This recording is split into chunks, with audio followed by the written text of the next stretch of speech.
Title: The Stalker. My name is Jenna, and my part-time gig at McDonald's had become a monotonous routine. The endless sizzle of the grill, the chaotic symphony of beeping fryers, and the mechanical repetition of assembling Big Macs. Little did I know, the golden arches would soon cast a sinister shadow over my life.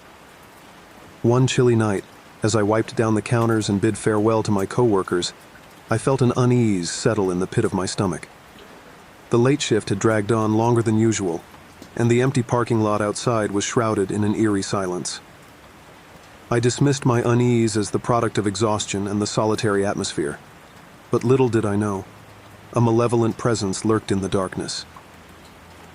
As I exited the back entrance, the pale glow of the streetlights revealed an unassuming figure standing near the edge of the parking lot. A chill ran down my spine when I recognized him as a customer from earlier, a man who had lingered by the counter, his gaze fixed on me with an unsettling intensity. Despite my discomfort, I tried to rationalize it, convincing myself it was a mere coincidence. However, as I walked toward my car, I noticed the man trailing me at a distance. His footsteps echoed ominously in the empty parking lot, and the familiar jingle of my keys seemed to mock me. Heart pounding, I quickened my pace, weaving through the quiet streets in an attempt to lose him. Every turn I took, he followed, a silent shadow persistently tailing me. Panic set in, and the once familiar surroundings transformed into a labyrinth of fear. Desperation led me to a nearby 24-hour diner, its neon sign flickering like a beacon of hope. I rushed inside, scanning the dimly lit booths for a place to hide. The bell above the door chimed as the man entered, his gaze locking onto mine with a predatory intensity. I approached the counter, frantically explaining my situation to the weary-looking cashier. His eyes narrowed as he glanced at the persistent stalker, and with a nod of understanding, he gestured toward the back exit. A narrow alleyway awaited, providing a potential escape route. As I slipped through the back door, the chilly night air stung my skin. I stumbled through the maze of alleys, guided by the distant glow of the diner's neon lights. The stalker's footsteps persisted, a relentless pursuit that seemed to echo the beating of my terrified heart. In the distance, I spotted the welcoming lights of a police station. With the last reserves of energy, I sprinted towards safety. The ominous echoes of footsteps faded behind me as I reached the station's entrance, gasping for breath. I explained the ordeal to the officers on duty, their expressions shifting from skepticism to concern.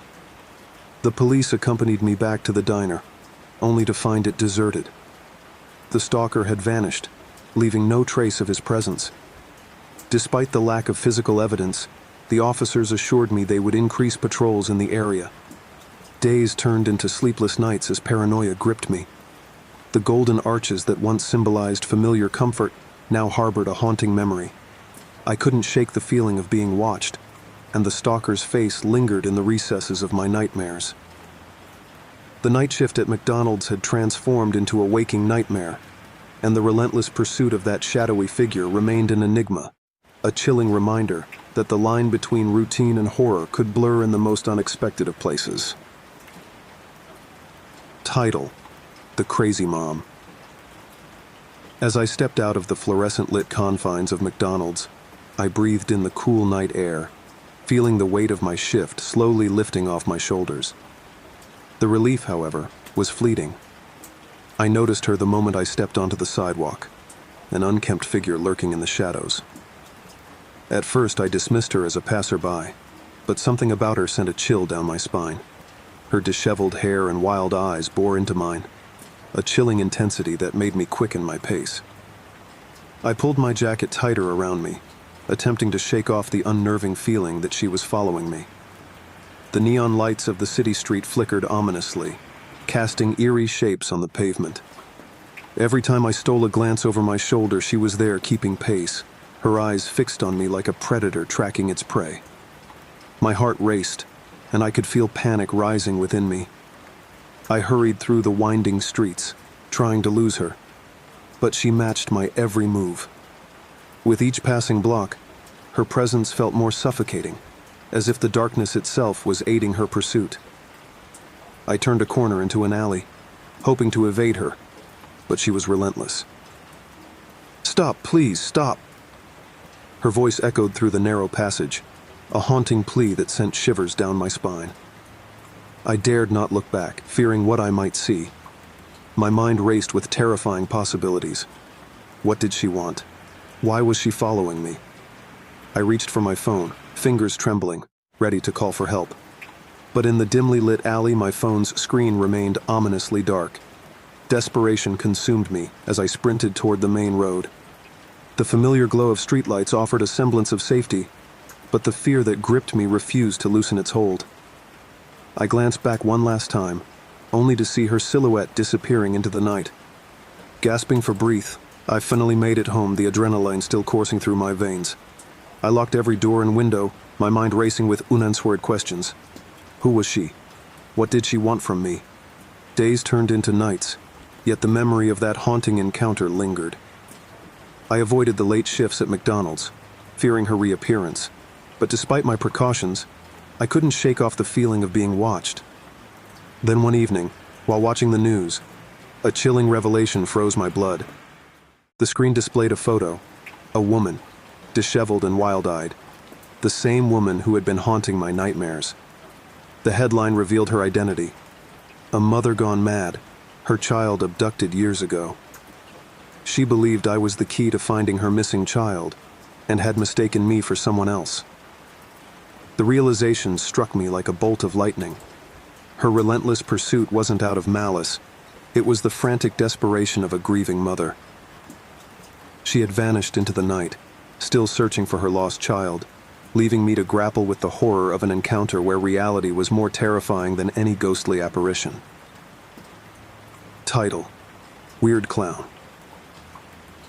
The night shift at McDonald's always had an odd energy, a blend of lingering aromas, fluorescent glare, and the hushed whispers of late customers.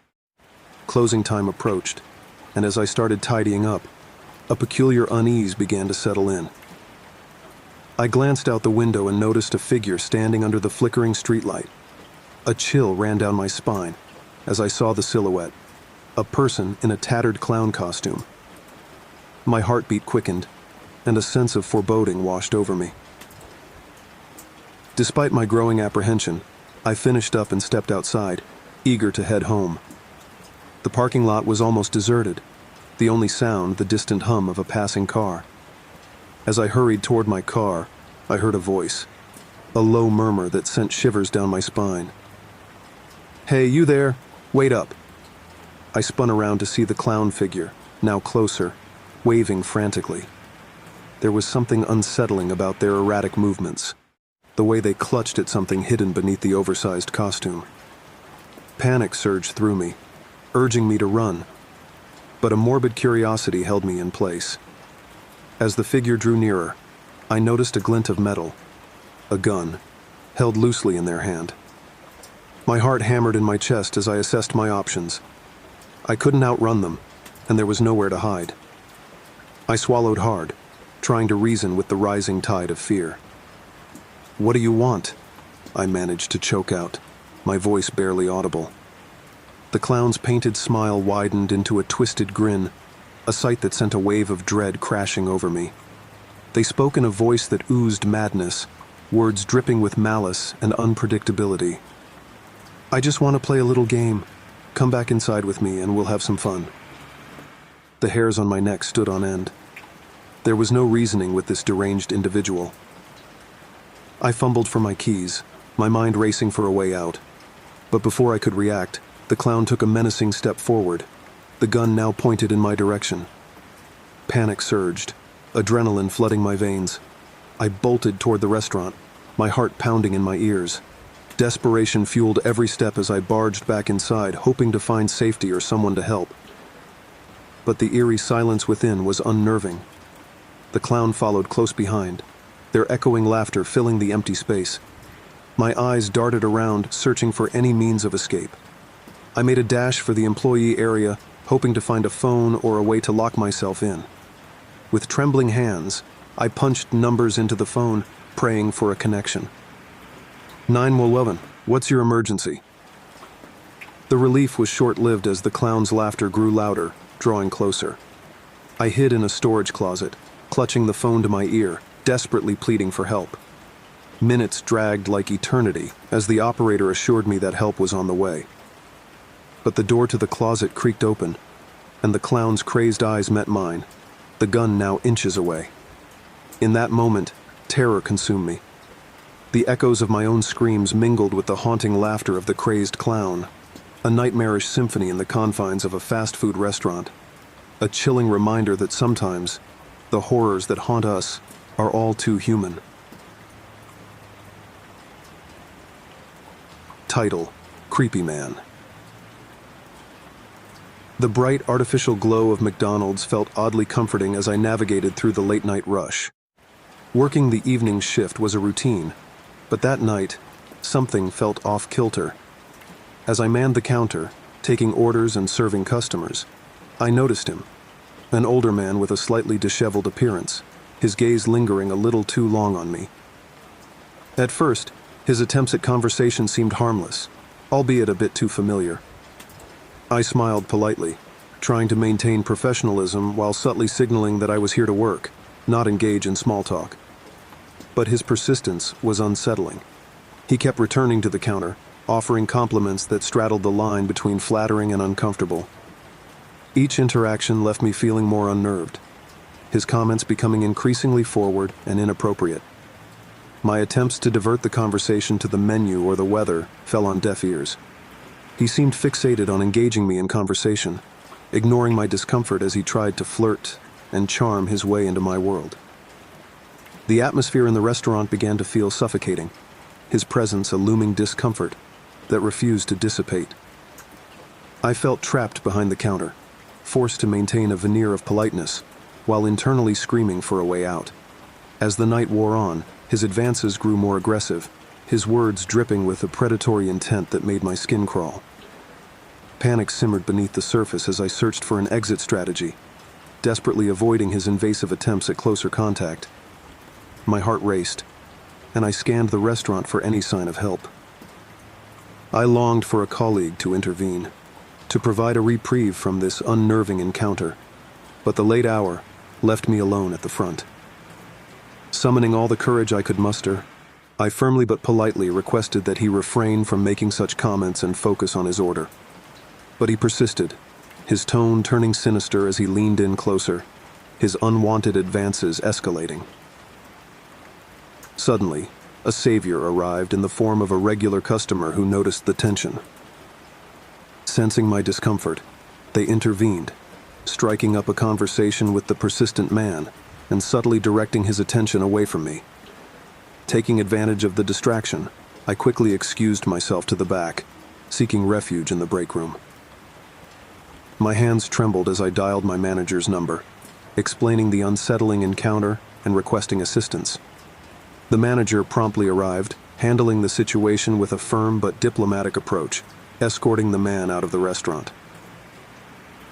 With his departure, a wave of relief washed over me, but the lingering unease remained, a reminder of the unsettling encounters that could arise even in the most seemingly mundane of places.